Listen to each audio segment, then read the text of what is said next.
This is Tea with Botha.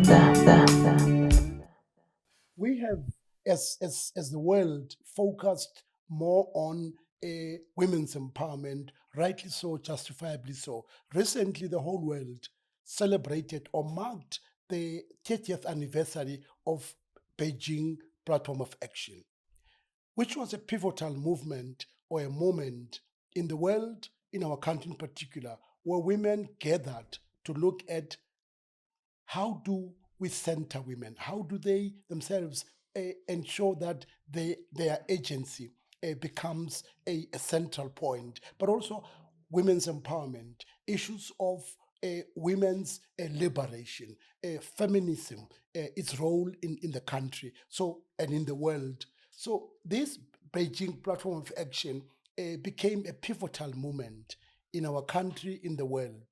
And today we are meeting with Kevin, who will tell us more about fathers in Africa. What is Fathers in Africa? What's the world? What's their work? What's its vision, mission? But it's not against, or it's not them or us. But it's important for us to learn as to they are a group of men who have emerged in our country, in the world, who are saying that men's voice must be heard, that it's no longer fashionable to silence men or men to silence themselves. So help me in welcoming Kevin Rutter, who is the founder member of Fathers in Africa, for him to tell us or to take us through the journey as to where does it start? How did it start? Why did it start? And I welcome Kevin Thanks very to much. Tea with Botha. Mbuyiselo. Thank you, Kevin. Share with us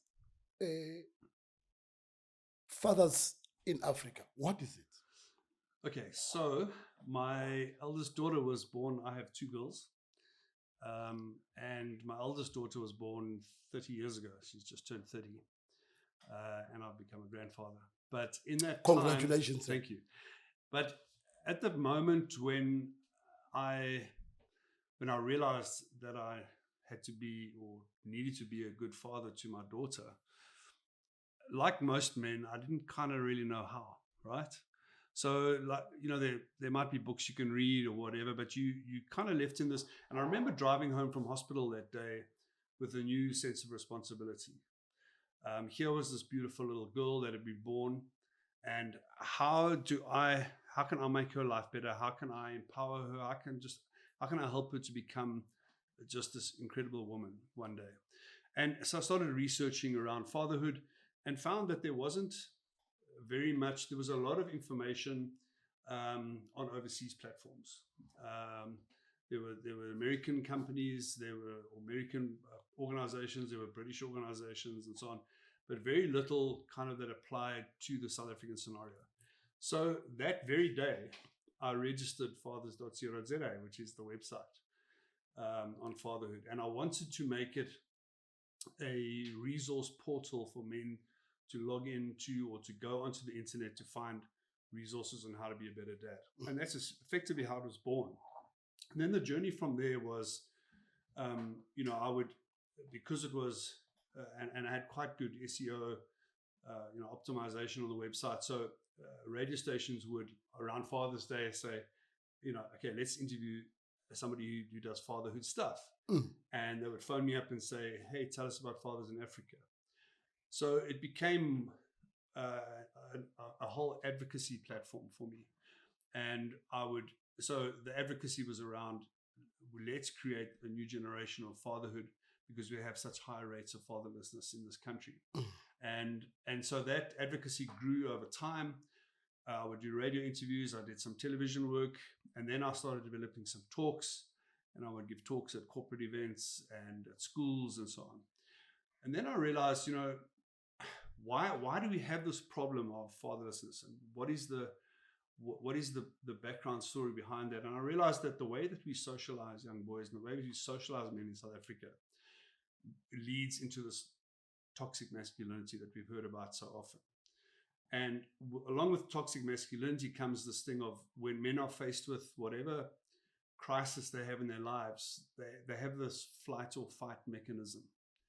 They fight, often through violence, because that's one of the only emotions as men that we taught to is okay. You know, the anger is okay, but all the other emotions like the sadness and the sorrow and it's not good for you to cry and all those things, those are all suppressed over time. So we fight, or we flight, or we run away. And in South Africa, a lot of men ran away from their responsibilities for a variety of reasons. And we can go into those reasons later.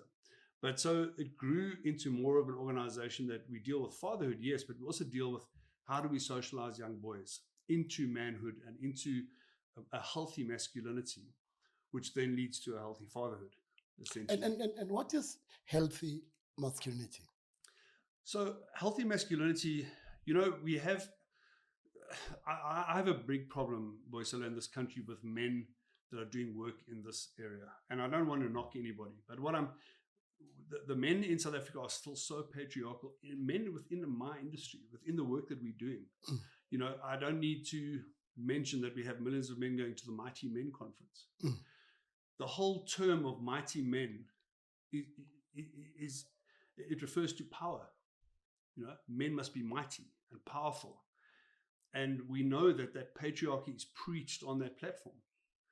You know, it's a fact. And the corporal punishment of children as an example. You know, those at those platforms, you know, men are meant to be the leaders and men are meant to be in control. And women must be subservient. And it's okay to beat your children. You know, those kind of messages.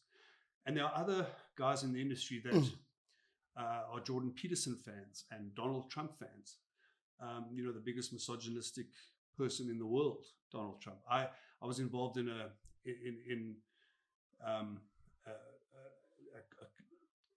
with a big insurance company in South Africa. They wanted to do some work around GBV and around how we socialize boys.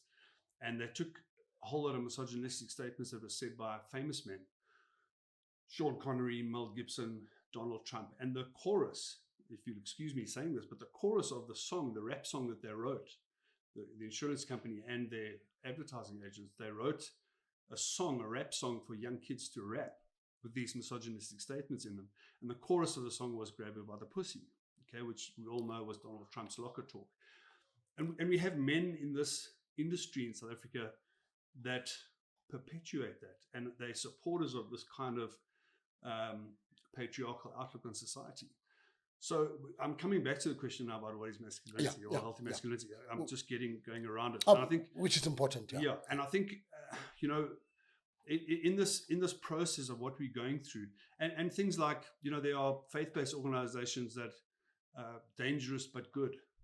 You know, what does that even mean? Why can't we call this organization gentle but good, or kind and good, or loving and good, instead of dangerous but good? Because that, you know, that kind of tells us that, you know, men are dangerous, men are meant to be in control, we've got to be on this white horse and rescue the princess that needs our help. Women don't need to be rescued. They're quite happy to be independent on their own. We don't need to rescue them. We could come alongside them and be with them and lead with them. That's fine. So healthy masculinity, I thought about this morning because we're coming up to Lent in the Christian calendar. And I think it's coming to an end. So it's coming up to Lent. So what, for me, it doesn't matter what religion you're in, right? For me, healthy masculinity looks like Jesus looks. So I want to just read this poem because this is important. So this summarizes for me what a healthy masculinity is. Yeah. It says, this is Benjamin Creamer poem. It says, we want the war horse. Jesus rides a donkey. We want the bird of prey. The Holy Spirit descends as a dove. We want the militia. Jesus calls disciples. We want the courtroom. Jesus sets a table. We want the gavel. Jesus washes feet. We want to take up swords. Jesus takes up a cross. We want the empire. Jesus brings the kingdom here. We want the nation. Jesus calls a church. We want to keep certain people out. God tears the curtain in two. We want the roaring lion. God comes as a slaughtered lamb. We keep trying to arm God. God keeps trying to disarm us. So may this picture of Jesus redefine what power looks like for us today. And I think that for me summarizes the gentleness and the nurturing part of what a man should be. I often start when I'm working with kids at schools on this gender thing. I draw a line down the middle of a whiteboard, and I put male on the left, female on the right, and I say, what is it to be a man? The question you asked, what is it to be masculine? What is it to be a man? Mm. The very first two things that come up from these young people are protector and provider. Mm. And then I say, how many of you here are being raised by single moms? And maybe 70% of the children put their hands up. And I say, well, who protects you at home? Mom does. Who provides for you at home? Mom does. So I then write protector, provider under the female side. So now we've got protector, provider under male, protector, provider under female. And then I say, okay, fine. And what do we see as the mom? The traditional motherhood role is nurturing, right? Nurturing and caring. And I say, what does it look like for a man to nurture and care? Can a man nurture and care for his children? And they sit there with big wide eyes because suddenly they realize these gender roles are interchangeable. Yes, a man can nurture and a man can care for his children. And I think the emphasis for me on being authentically masculine, authentically manly, is being in touch with my feminine. So I would describe myself as a feminist, and I think you probably would too. And I think this is what we need to realize. Biologically, we're not very different. And the roles that we play don't need to be very different. We need to be supportive of home care, work at home, raising our children, changing the nappies, bathing our children. I ran various courses. We'll get into the programs later. But I remember one of the men in the program I was at, he spoke about bathing your children. And he went home that day and he said, I'm going to bath my child for the first time. If I can describe his face to you when he came back the next day, he was glowing. His face, he looked like he'd won $1 million. He was a different man. He came and explained to us what a beautiful experience that was for him, just to bath his child and hold his child skin on skin. And you know, when we hold our children skin on skin, it releases oxytocin. We know that. Oxytocin. It releases what? Oxytocin. And Oxytocin what is it's that? our love hormone. Love hormone. Yeah, it's a love hormone. And so all of us have that hormone. All of us had a hormone. And when we hold somebody's skin on skin, oxytocin is released in our bodies. So that oxytocin, as it's released, forms a love bond between you and your child. So this is what you'd call, when Kevin, authentic masculinity. 100%. Yeah. What is toxic masculinity? Well, toxic masculinity is the opposite of that. It's power, it's hegemony, it's misogyny, it's patriarchy. All those things lead to toxic masculinity. We know those terms. It's leadership at the expense of somebody else, or women particularly. Well, what would you say when Kevin, to people who'd say, or would retort by saying, are you not diminishing if you say these values are toxic? Are you not diminishing what they would argue what God's purpose is for men? Are you not diminishing it? Are you not, in fact, removing men as the center? Yeah. They argue. So I'm a big believer that when it comes to those kind of writings in Scripture or in the Bible, that they were purely cultural and a sign of the times. So, and we just got to look at something simple like violence in the Old Testament. Okay, when God supposedly commanded you to go and conquer a village and then take the wives and children and plunder the village. It was like Viking style. That's effectively what we read in Scripture. That's what God commanded them to do. I don't believe that. I believe that these were writings. They believed that God was on their side and God commanded them to do certain things, which I don't think he did. So these writings for me are, why don't women wear hats in church today? And why are women now preaching when they're holding positions of leadership in churches? It's because we've woken up to the fact that culturally we've moved away from this toxic kind of society or culture that was prevalent in the days when we used to be at war and loot and rape women and children in villages, etc. Okay. We've moved away from it. And I think we need to, in modern day belief structures, we need to believe that we are equal. And as you say, women have reinvented themselves, and in the process, men have become silent. We need to reclaim our voice, but not in the way that we reclaim from a position of power, but reclaim our voice to say, hey, listen, ladies, we are here with you. We want to lead with you. We want to help you in your housework. We want to help you do whatever you need to do, but you can help us. So we're partners in it. Okay, a partnership in any business is a 50-50 thing. So, Kevin, your organization, Fathers in Africa, seeks to reclaim fatherhood. Yes.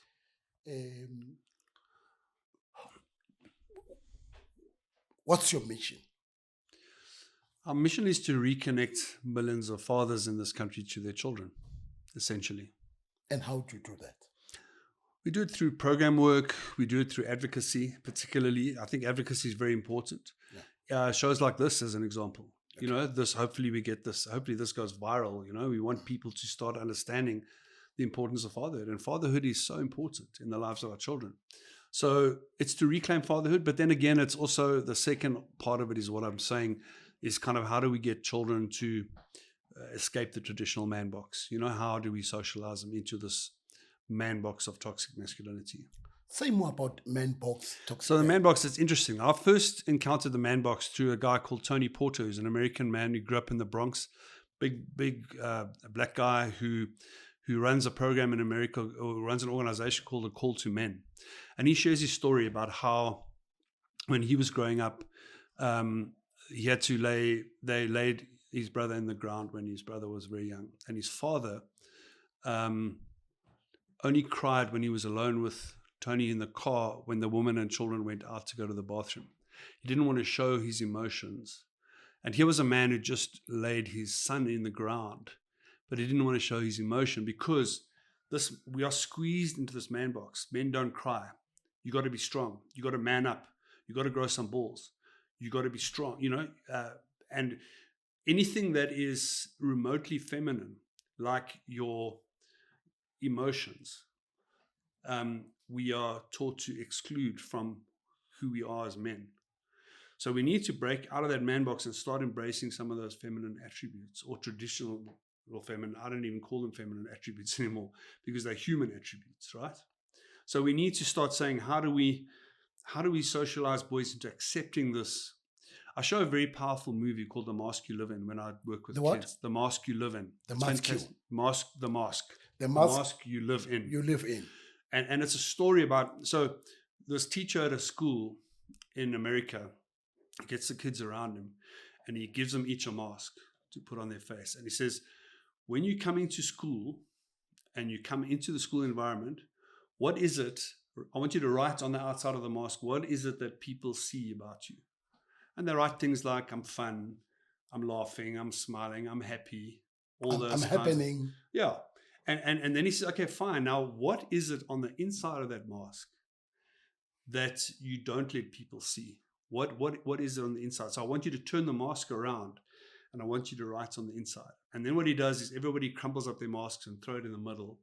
And the boys draw out the masks. And he says, I want you to read from the inside of the mask. What are you writing?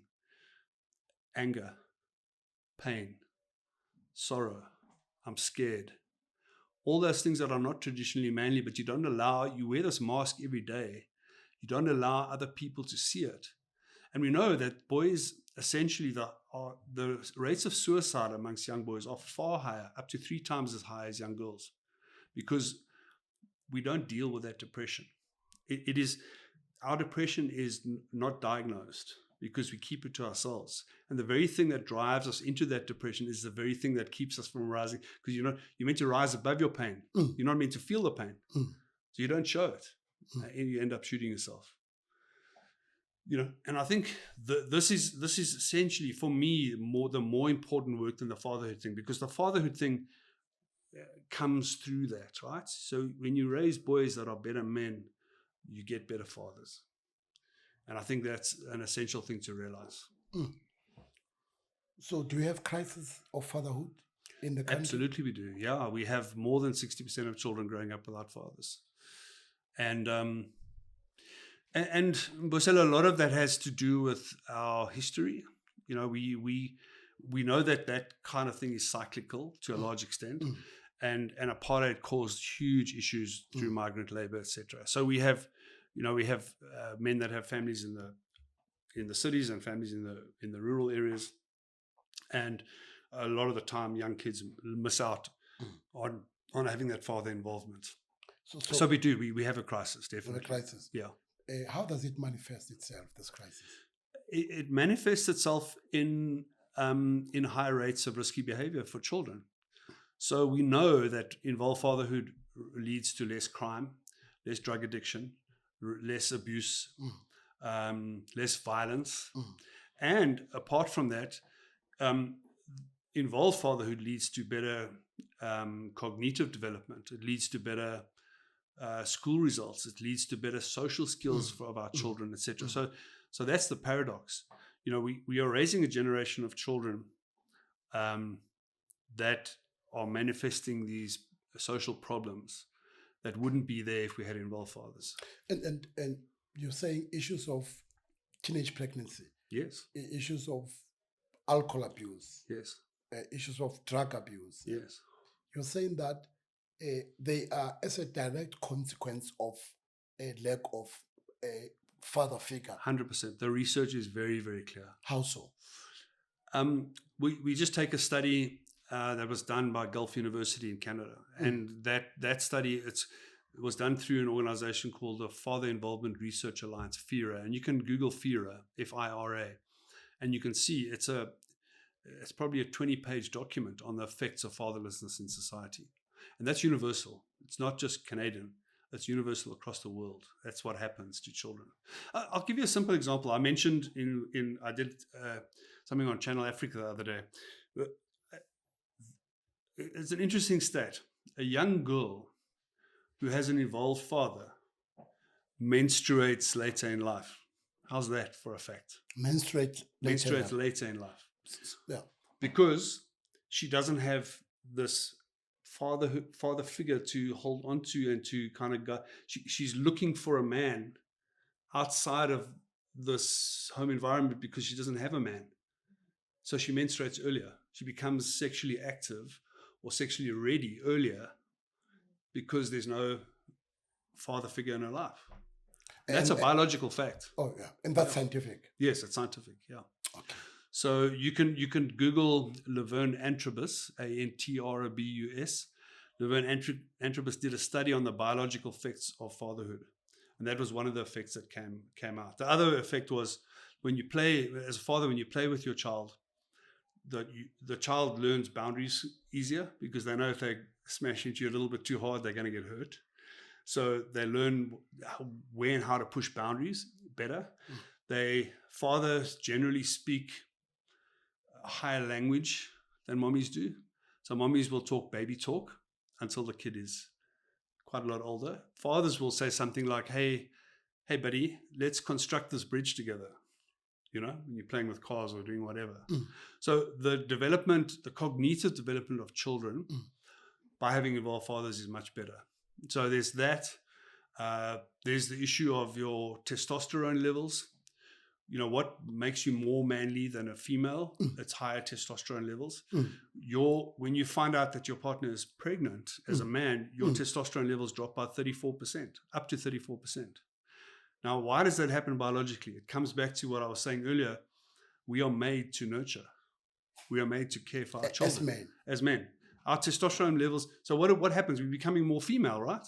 We're becoming more female. We're made to now nurture, care, love, hold, be there for our children. That kind of violent Tarzan kind of part of us has disappeared because we want to be more nurturing and caring. Yeah. And Kevin, how do your organization, how do you address these triple challenges? Or you talk about issues of GBV, issues of drug abuse. How do we, these challenges, and by the way, there are many in our society. Reclaiming fatherhood, fathers in Africa.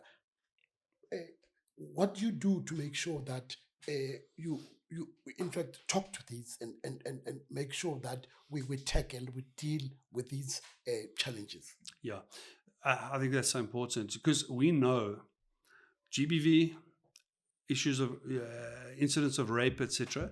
It's not, rape is often not sexual. It's about power, right? We know this. So there's a power dynamic. We want to exert power. And the same with GBV. GBV is around power. You must listen to me, otherwise I'm going to give you a good smack. All right? It's around power, not so much anything else.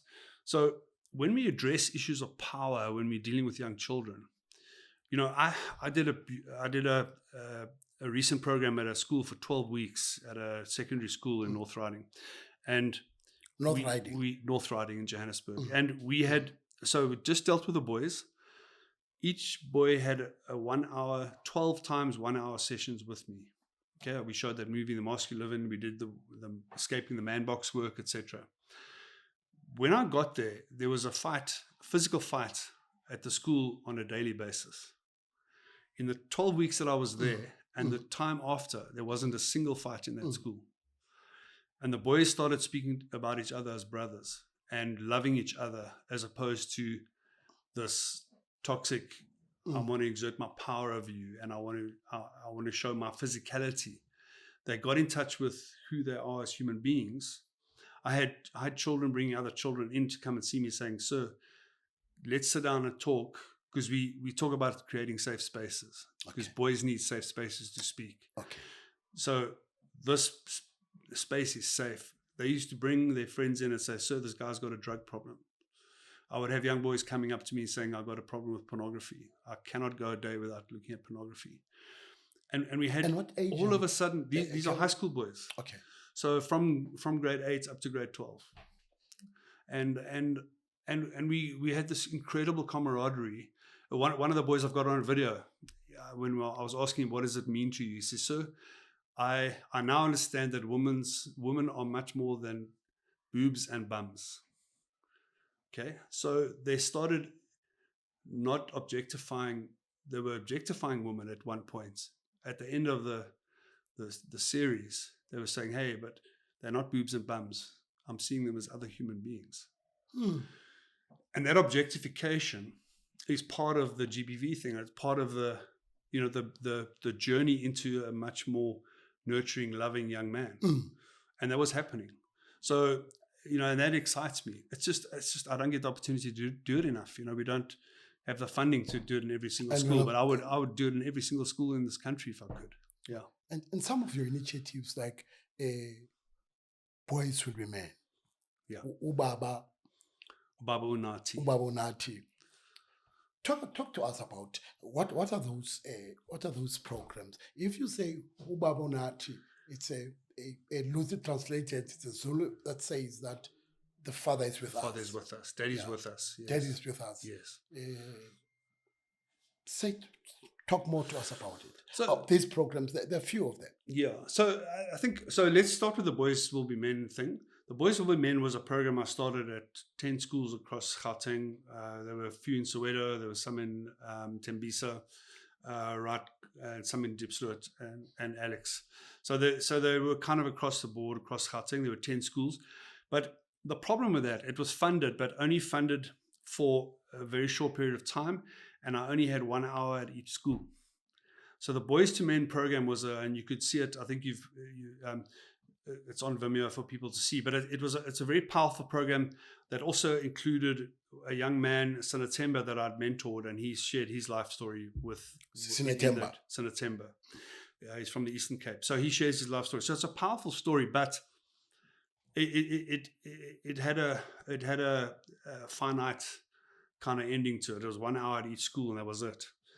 The Boys Will Be Men program is kind of an evolution of the Escaping the Man Box program is an evolution of the Boys Will Be Men program.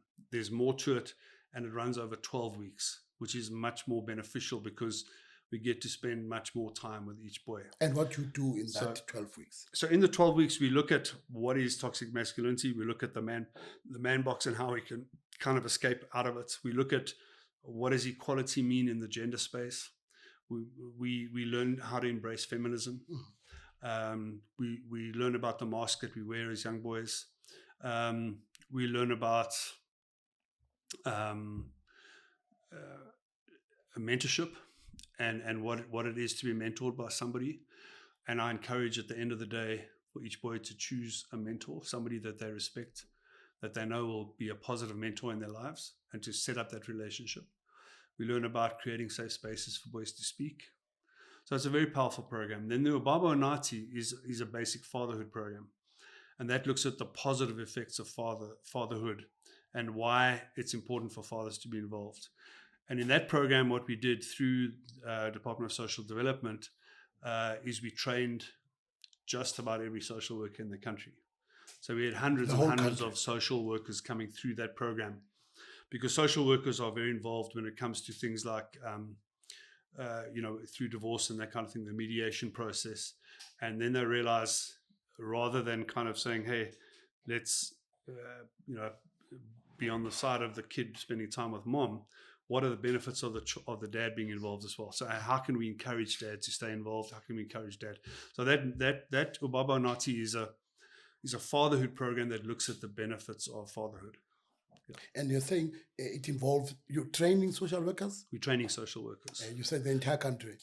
Just about the whole country, yeah. Okay. So that was done in partnership. So it was done with the Department of Social Benefits, Department of Social Development, and we did work for FAMSA as well, who have a large number of social workers, and the SAVF, the South Afrikaanse Vrouwenfederasie, who also run a lot of homes around the country with social workers and so on.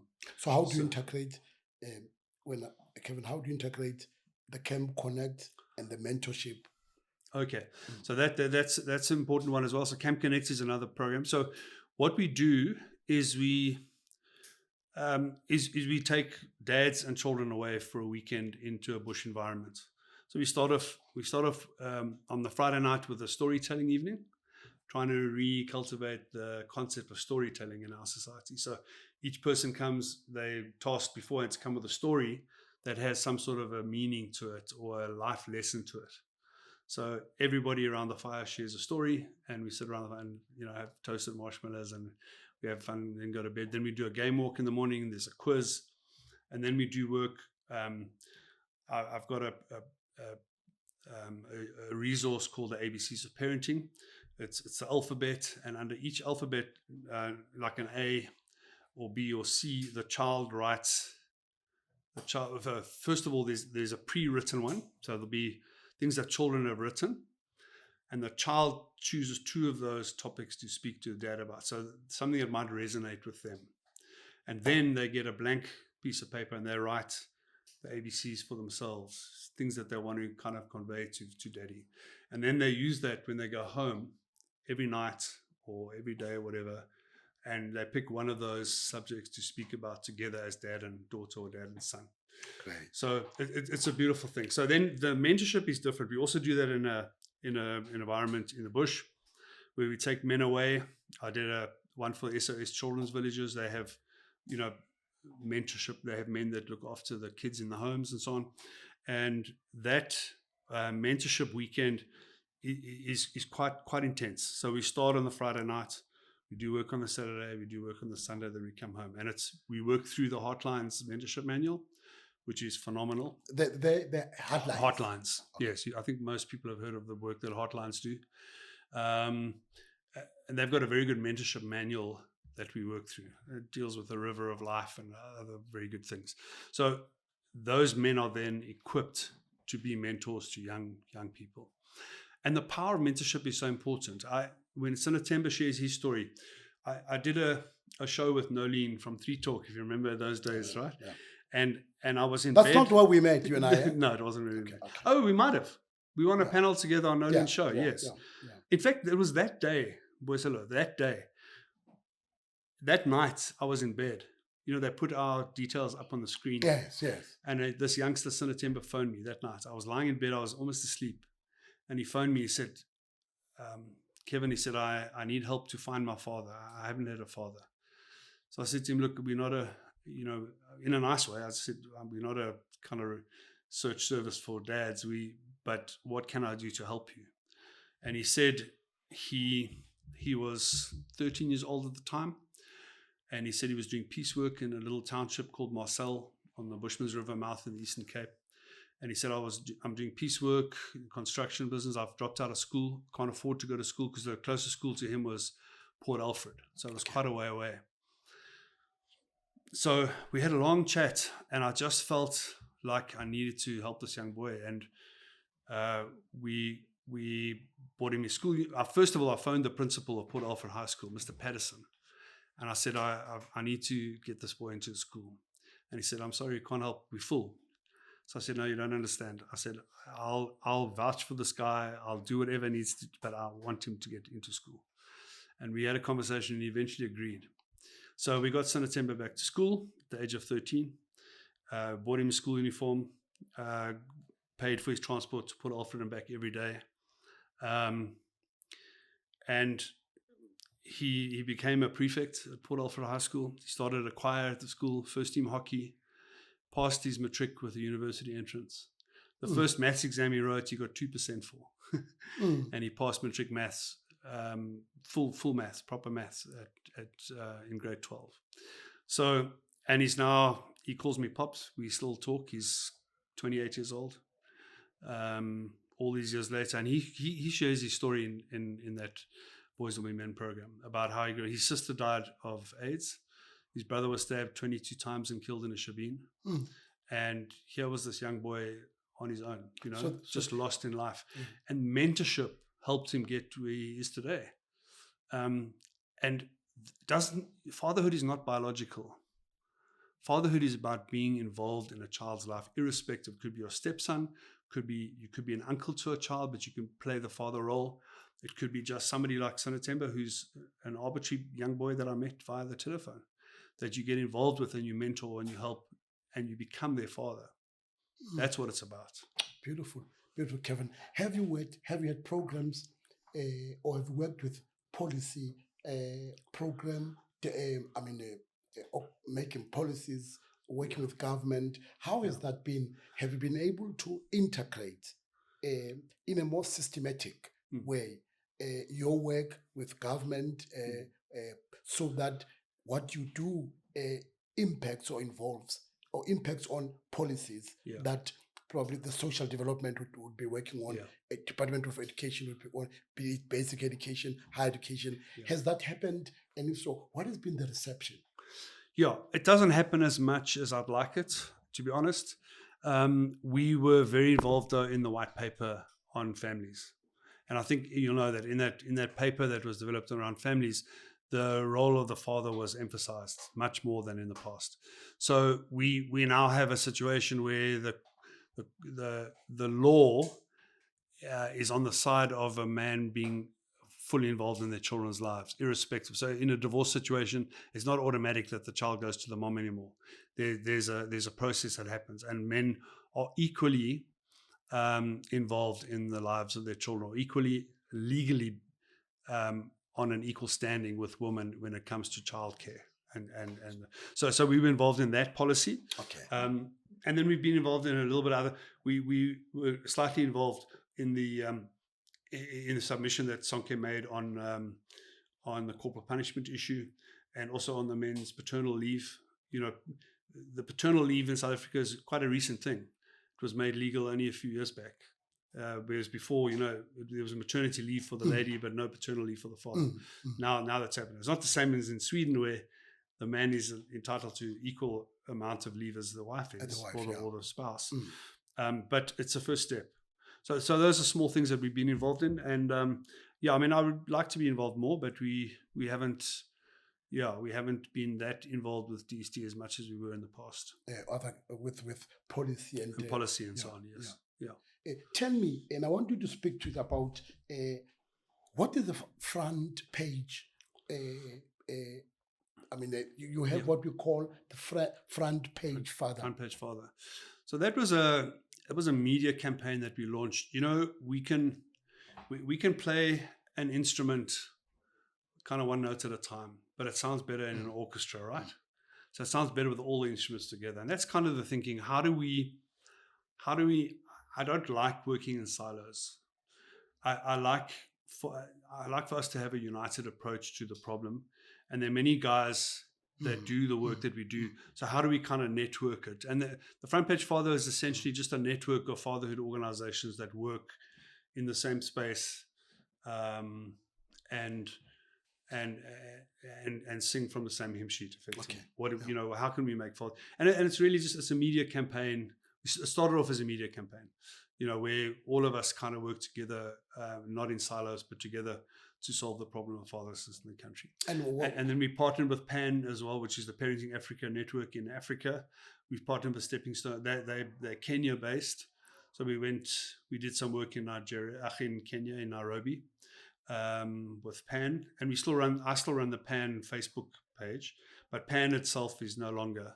It ran out of funding. So PAN is not, but we still run it through Facebook effectively. So Pan African Network still goes, but it's just a place for people to post issues around parenting, etc. Does it help with public perception? I mean, where you and I know that there's always been an overwhelming thinking that fathers are no good. Yes. An overwhelming thinking that fathers are emotionally absent. Fathers are what I call ATM fathers. Yes. This, in particular, this media campaign, do you think it does help with changing or refocusing perceptions about fathers? I think it does. Through that, and you because you've done a lot of the radio work as well. There are many good advocates of the work that we do. Aubrey Masango is one. You were with him the other day. Aubrey's very much of that, around that thinking. Fatherhood is important, etc. Eusebius Makaza was another guy. Reedy Clubby, when she was on 702, did some nice work with her. So there are advocates in the media that kind of latch onto the work that we're doing and try and promote it. So it definitely does work, and it definitely does make a difference for sure. Yeah. Oh, beautiful. Kevin, you and I are sitting here. What does being emotionally present, available as a father look like? Is there such a thing? 100% there's such a thing. I think it's, I remember my daughter, and this is not just to blow my own trumpet, but I remember my daughter speaking at you have all the permission to do that. You have all the permission. And she was saying, Dad, I cannot remember a moment when you weren't present with me in the important times of my life. The big sports games, the graduations, the matric prize givings, when she was inducted as a prefect, all those kinds of things. She said, and that was important to me because that means that I was involved, not just physically, because you can be physically involved, but sitting in front of the TV watching something with them, and then you're not emotionally involved. So I think it's important to be emotionally involved as well. And another beautiful story I'd like to tell. My eldest daughter, the one night she went out, she was very good on WhatsApp and letting me know where she was, etc. She went out with friends. I, like most fathers, stay awake waiting for her to come home. It was very, very late. It was 1 o'clock in the morning, and I hadn't heard from her. And I was panicking because they went to a local pub down the road called Hogshead, and I phoned, and Hogshead was closed. And I then phoned one of the friends she was with, and she said, "No, Taryn, left a long time ago." So now I'm panicking as a father. Where's my daughter? And she was with another guy called Duke at the time, and I phoned Duke, no answer. Phoned Taryn, her phone went straight to voicemail, and I was panicking. I got in my car and I drove down to where the pub was, and I started driving around the streets looking for her. I was in a state, and then I got a call from Duke to say we went back to my place and we were watching a movie and we fell asleep on the couch. So Taryn's on her way home. And while I was speaking to him on the phone, Taryn's car came flying past the garage at 150 kilometers an hour. Her car, yeah. Because she now realized. That's your daughter. Yeah, that's my daughter. So I followed her and got home, and she pulled into the driveway, and I pulled in behind her. And she got out of the car and she looked at me and she just wept. She just burst into tears and cried. She said, "I'm sorry, Daddy. We fell asleep. I didn't, I lost track of time." And I just gave her a big hug, and she went to bed. We never raised it again. I never had to punish her. I never had to ground her. I never had to do anything, because what? She realized that she had let me down. And she knew that she'd made a mistake, and she was totally remorseful about it. She wasn't trying to make excuses. She cried in my arms, We said goodnight to each other, and that was it. And I didn't have to raise it again. That's the kind of emotional connection that I wanted with my children and that I had with them. So it's important when you talk about emotional availability. I was emotionally available for her. And that for me was one of the most important moments of my life in my fatherhood journey. Beautiful. Yeah. Beautiful story. And how it also ended. Yes. And she's married to Duke today. The same guy? Same guy. Interesting. Yeah. Interesting. Yeah. Interesting. And what's your relationship with Duke? It's fantastic. He's a wonderful young man. Yeah, he's everything. He's everything I would have looked for in a young man for my daughter. For your daughter. Yeah. So super guy. So you're happy for them. Very happy. We get on well. See a lot of them, and yeah. So, and he's going to be a good dad. Yeah. Positive end of the story. Yes. Wonderful. It worked well. Hmm. In the next 10 years, yes, where do you see fatherhood in South Africa? So I did a show the other day on Channel Africa. They spoke about latte dads, which is this new kind of phenomenon in the West, particularly in the Nordic countries. The Nordic countries, as you know, are very progressive when it comes to this kind of thing. Yeah. So fathers are given the opportunity to spend a lot more time with their children. So they are seen often in cafes drinking a latte with their kids, having conversation, etc., etc. That's what I want for dads here. And I think it's changing. I think we are, I think young men are far more involved now in the lives of children than the generation prior to them. Whatever the history was, it was a bad history that we've been through. So there are some generational issues that we had to contend with. But I think today, the message is getting out there on the importance of fatherhood, and men are becoming far more connected with their children than what they were in the past. So 10 years' time, I hope we see an 80% involvement as opposed to the 60 that we have at the moment. Where do people get in touch with fathers in Africa? So the easiest is just on my website, fathers.co.za, and there's a link on there to send me an email. Otherwise, my email is very simple as well. It's Kevin, Kevin, at fathers.co.za. Just drop me an email and I'll be in touch. So Mbuyiselo, we need to do this work, because you've been in the space for a long time. To do this work, we need funding. I have to do other things to try and make an income, whereas I would much rather be doing this full time because there's a lot of work to do. The work that I do is not even touching sides. I want to be involved in every school in the country, and schools are receptive. I did a talk the other day at Parktown Girls High School on masculinity, which is important for young girls to get to understand this concept of what masculinity is about as well.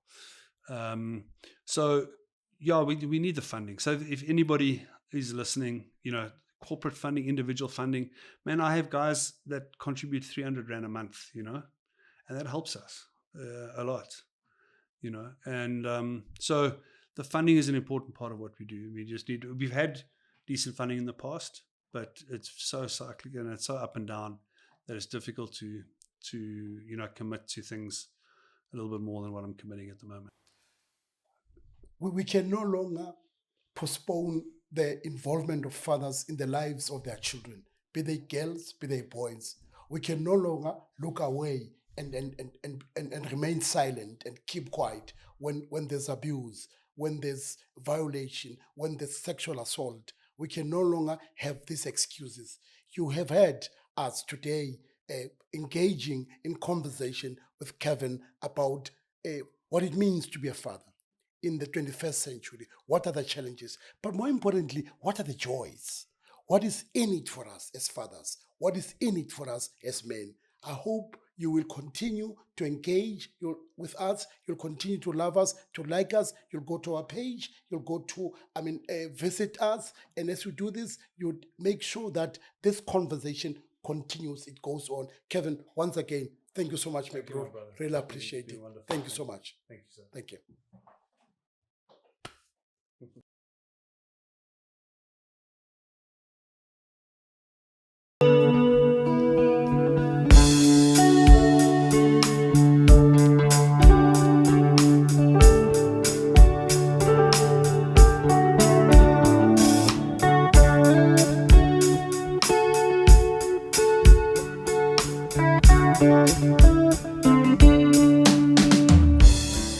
This is Tea with Botha.